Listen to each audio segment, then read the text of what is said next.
हम तुम एक कमरे में बंद हैं और चाबी खो जाए, यही होता है आपके मटर के पौधों के साथ। होता क्या है कि जो हम लोगों के ग्रेगर जॉन मेंडल सर थे, है ना, जिसे हम लोग अनुवांशिकी का पिता कहते हैं, फादर ऑफ जेनेटिक्स कहा जाता है, और वो अपने जीवन काल का 7 वर्ष सिर्फ और सिर्फ एक पौधों के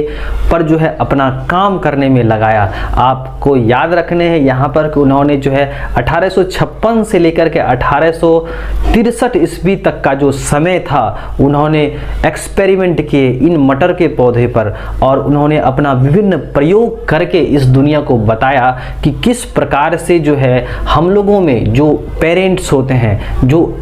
माँ बाप होते हैं, उनमें जो गुण लक्षण होता है वह किस प्रकार से जो उनके संतान होती हैं, जो उनके प्रोजेनी होते हैं, वहाँ तक पहुँचते हैं। तो इसके लिए जो है ग्रेगर जॉन मेंडल सर ने अपने जीवन काल का 7 वर्ष जो है इस पौधों पर एक्सपेरिमेंट किया और इस दुनिया को बताया कि किस प्रकार से जो है संतान जो है वो गुण लेते हैं अपने माता पिता से। ग्रेगर जॉन मेंडल सर ने अपने प्रयोग के लिए मटर के पौधे का चुनाव क्यों किया, आज हम लोग इसी पर चर्चा करेंगे। एक गाना है कि हम तुम एक कमरे में बंद हैं और चाबी खो जाए, यही क्रम होता है, यही इवेंट्स होता है आपके मटर के पौधों के साथ, मटर के पौधों के फूल के साथ। होता क्या है कि मटर के फूल जो होते हैं ना, वह कैलिस्ट होते हैं। कैलिस्ट माने क्या कि ये ब्लूम नहीं करते हैं। अब ब्लूम नहीं करेगा तो नर और मादा प्रजनन अंग क्या रहेगा, एक ही कमरे में रहता है, एक कीर एनविन से ढके होते हैं। तो इस तरह से क्या होता है, उसमें स्वपरागन की प्रक्रिया होती है। तो पहला कारण कि इसमें ये क्या होते हैं, द्विलिंगी होते हैं, है ना, ये क्या होते हैं, द्विलिंगी होते हैं। साथ साथ ये कैसे होते हैं, ये बंद रहते हैं, यानी कि इसमें कोई उपाय नहीं है कि क्रॉस किया जाए। अगर हम लोग अपने से आर्टिफिशियली अगर हम लोग इसको खोलेंगे, नर को हटाएंगे, डस्टिंग करेंगे, तो ही क्या होगी, क्रॉस फर्टिलाइजेशन होगी, है ना, क्रॉस पॉलिनेशन होगी। जो हम लोग खुद से करेंगे तो ही होगा। तो क्या क्या वजह है, आज हम लोग इसी पर बात करेंगे कि जो हम लोगों के अनुवांशिकी के पिता है ग्रेगर जॉन मेंडल, उन्होंने इस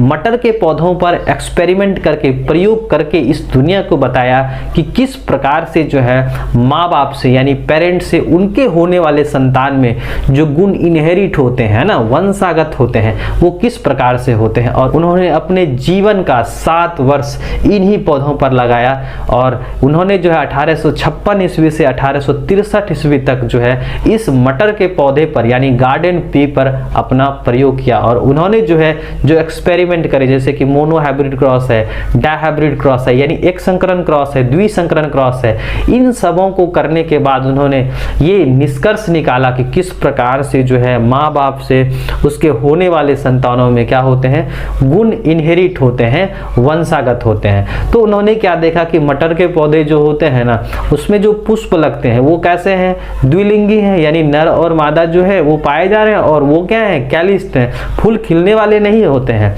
अगला कि उन्होंने देखा कि मटर के पौधों में क्या होता है, अलग अलग प्रकार का फिजिकल कॉन्ट्रास्टिंग कैरेक्टर्स है, कि वो बाहरी जो आकार के रूप से, जिसे हम लोग फिनोटाइप कहते हैं, उसमें क्या होता है भैया, 7 जो है फिजिकल कॉन्ट्रास्टिंग कैरेक्टर्स होते हैं। अगला उन्होंने देखा ये कि मटर के पौधे का जो है ना जीवन काल छोटा होता है, यानी 3 से 4 महीने में उनके फली आ जाते हैं, है ना। तो उन्होंने क्या किया कि यही कारण है कि मटर के पौधे का चुनाव किया। तो हम लोग साल भर में जो है 3 से 4 पीढ़ी का अध्ययन कर सकते हैं कि भैया कैसे कैसे जो है ना किस तरह से इनहेरिट होता है। तो ग्रेगर जॉन मेंडल सर ने उन्होंने क्या किया, मटर के पौधे का चुनाव किया, ताकि वह साल में क्या कर सके, जल्दी जल्दी हम लोग का जो है ना फ्लावरिंग आएगा, सीडलिंग आएगा, उसके बाद है इसको लगा सकते हैं, इसके अच्छे तरह से पौधे का रखरखाव कर सकते हैं। तो ये सारे के सारे जो कारण है, इसके साथ साथ जो है ये सभी के सभी जो है इनके जो फिनोटाइपिक कैरेक्टर्स होते हैं, जीनोटाइप होते हैं, ये सब के सब क्या होते हैं, स्वतंत्र होते हैं। यही सारा कारण जो है ग्रेगर जॉन मेंडल साहब ने जो है इसी वजह से अपने प्रयोग के लिए जो है मटर के पौधे का चुनाव किया था।